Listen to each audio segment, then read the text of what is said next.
Assalamualaikum warahmatullahi wabarakatuh. Perkenalkan, nama saya Rensi Litaliana Dipe dari kelas A angkatan 2020 jurusan S1 Gizi dengan mata pelajaran Bahasa Indonesia. Dosen pengampu Ibu Runi Meriati SSMU. Di sini saya akan menjelaskan mengenai materi sejarah perkembangan bahasa Indonesia. 1. Sejarah perkembangan bahasa Indonesia pada masa prakemerdekaan.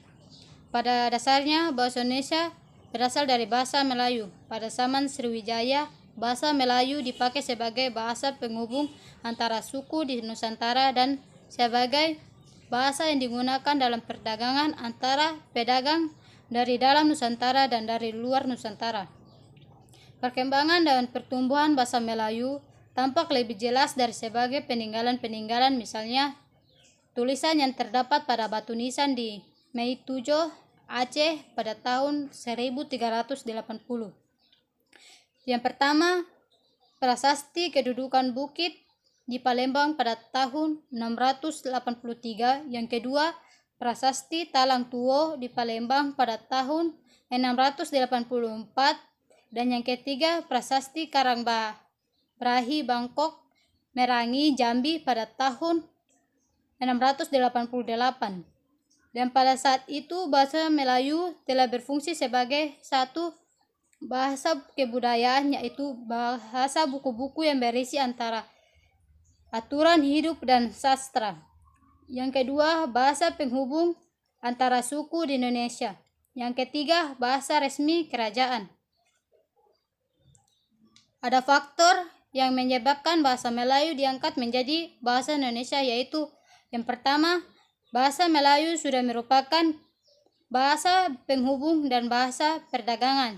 Yang kedua, sistem bahasa Melayu sederhana, mudah dipelajari karena dalam bahasa Melayu tidak dikenal tingkat bahasa kasar, dan bahasa halus. Yang ketiga, suku Jawa, suku Sunda, suku-suku yang lainnya dengan sukarela menerima bahasa Melayu menjadi bahasa Indonesia sebagai bahasa nasional. Yang keempat, bahasa Melayu mempunyai kesanggupan untuk dipakai sebagai bahasa kebudayaan dalam arti yang luas.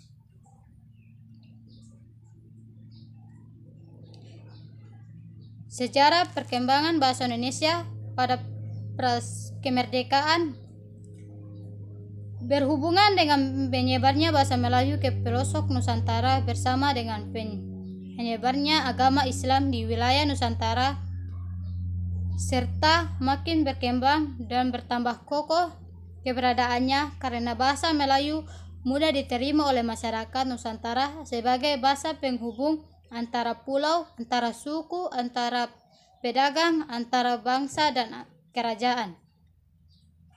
Bahasa Indonesia lahir pada tanggal 28 Oktober 1928.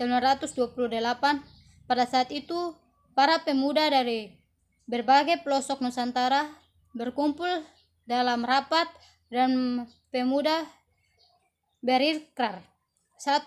Kami putra dan putri Indonesia mengaku bertumpah darah yang satu, tanah air Indonesia. Yang kedua, kami putra dan putri Indonesia mengaku berbangsa yang satu, bangsa Indonesia. Yang ketiga, kami putra dan putri Indonesia mengaku menjunjung tinggi bahasa persatuan bahasa Indonesia. Ikrar pada pemuda dikenal dengan nama Sumpah Pemuda. Unsur yang ketiga dari Sumpah Pemuda merupakan pernyataan tekad bahwa bahasa Indonesia merupakan bahasa persatuan bangsa Indonesia.